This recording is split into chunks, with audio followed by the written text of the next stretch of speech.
Oke, salam dan salam sejahtera, dan kita masih lagi berkisar dengan kisah SRC International yang mana RM42 juta yang disyaki masuk ke dalam akaun Datuk Seri Najib, yang mana duit itu telah pun digunakan. Dan hari ini kita lihat proceeding di mahkamah yang mana di sini Ketua Hakim Negara telah pun membuat kenyataan, iaitu kita di sini bukan untuk membuang masa, kata Tengku Maimun, iaitu Ketua Hakim Negara. Dan apa yang kita lihat di sini, Datuk Seri Najib Razak hari ini mengemukakan permohonan supaya Ketua Hakim Negara Tengku Maimun Tuan Mat menarik diri daripada mendengar rayuan akhir berkaitan dengan kes penyelewengan dana SRC International Sendirian Berhad. Dan begitu juga kita lihat peguam beliau, iaitu Hasim Tekpotek, mewakili bekas Perdana Menteri ini dan memberitahu Mahkamah Persekutuan bahawa pasukan pembelaan telah memfailkan permohonan supaya Hakim Nombor 1 negara itu menarik diri daripada mendengar rayuan tersebut lewat malam tadi. Dan di sini kita lihat apabila kenyataan ini, Tengku Maimun menyoal Hasim sama ada pihak pembelaan ingin berhujah berhubung rayuan utama. Hisham menjawab tidak. Bagaimanapun Hisham berkata beliau ingin membalas hujah Sidnam Baram mengenai isu sama ada mahkamah boleh membuat keputusan tanpa mendengar hujahan pembelaan. Tengku Maimun kemudian mengarahkan peguam itu agar menjawab hujah Sidnam Baram terlebih dahulu. Dan namun Hisham menggersa agar permohonan Ketua Hakim Negara itu menarik diri daripada mendengar rayuan tersebut didengar terlebih dahulu.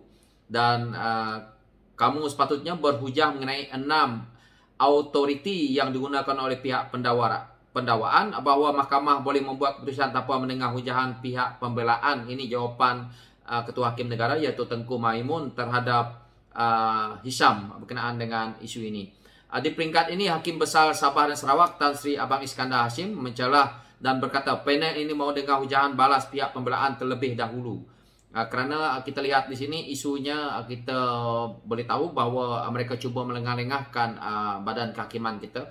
Kita punya hakim-hakim dalam mereka untuk berhujah, dan akhirnya mereka menjawab, mempersoalkan lain dan mereka jawab lain, dan benda itu mereka putar belitkan dalam badan kehakiman kita. Kalau kita lihat kenyataan-kenyataan ini, kita di sini bukan untuk membuang masa, kata Tengku Maimun, dan kemudian meminta kaki tangan mahkamah mendapatkan dokumen berkaitan berhubung permohonan agar beliau menarik diri. Berdasarkan notis usul itu, permohonan tersebut bukan dibuat untuk menggaibkan mahkamah, terutamanya Ketua Hakim Negara, dan prosiding yang dibuat berlangsung sebaiknya demi kepentingan melindungi kebebasan badan kehakiman.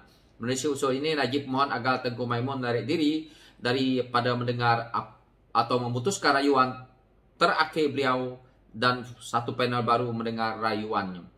Ini yang Datuk Seri Najib mau, dan afidavit Najib mendakwa terdapat hantaran Facebook ini yang dimuatkan oleh seorang individu yang bernama Zamani Ibrahim pada 11 Mei 2008 ini, yang ini dijadikan isu oleh Datuk Seri Najib yang sudah begitu lama, dan hantaran ini menyebut tentang Najib telah ditumbangkan pada PRU ke-14. Ini saja alasan yang tidak munasabah, dan kita tahu bahawa apa yang Datuk Seri Najib buat ini bersama dengan barisan-barisan peguam beliau, yang mana kita lihat di sini juga barisan peguam Najib yang mana sebelum ini kita tahu iaitu peguam Syafi'i yang kembali mau menafikan dan melengahkan kes ini, yang mana hari ini beliau ada, dan beliau sebagai seorang daripada peguam yang bersama Najib. Dan pihak pendakwa raya tidak bersetuju tangguh kes ini, dan pihak pendakwa membantah permohonan yang dibuat oleh Syafi'i. Timbalan pendakwa raya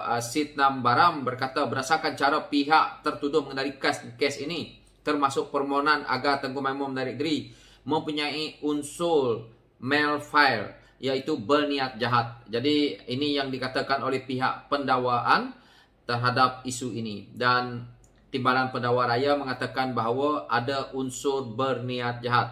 Katanya pihak pembelaan juga kelihatan sengaja mahu melambatkan perbicaraan. Ini kata kita punya Timbalan Pendakwa Raya.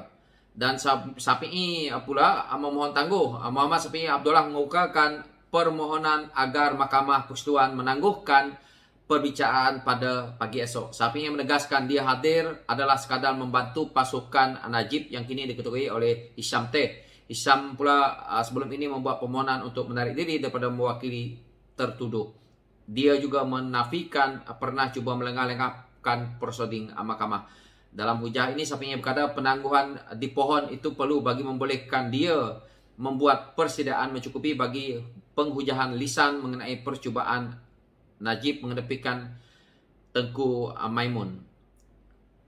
Dan hakim mengarahkan Hisam memulakan penghujahan dan Muhammad Syafi'i akan kembali menjadi sebahagian daripada pasukan pembelaan buat Najib Razak.